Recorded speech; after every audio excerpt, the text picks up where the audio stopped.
അതിനുള്ള ഹാമ്പർ ഒരു ബർത്ത്ഡേ ഹാമ്പറാണ്. അപ്പം നാത്തൂന് വേണ്ടിയിട്ട് കൊടുക്കുന്ന ഹാമ്പറാണ്. അപ്പം എങ്ങനെ കൊടുത്തിട്ട് വന്നാൽ ഓർഡർ ഉണ്ടായിരുന്നല്ലോ, ഒരു എന്തോ സാധനം നമുക്കറിയത്തില്ല, ഓർഡർ ആക്കിയിട്ടുണ്ടായിരുന്നു. പിന്നെ സ്ഥലം ഒന്ന് പറയാവാ?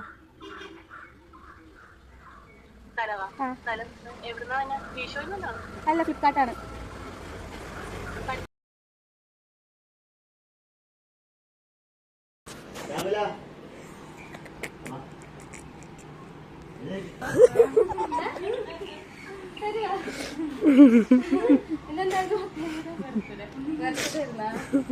ആരെന്നു പറയാവാ?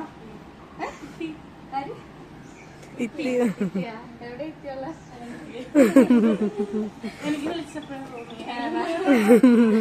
Happy birthday. എന്താ പറയാനുള്ള? ഒന്നുമില്ല പ്രത്യേകിച്ച്. Happy birthday. എല്ലാം പറയാനുണ്ടെങ്കിൽ പറഞ്ഞിരിക്കും.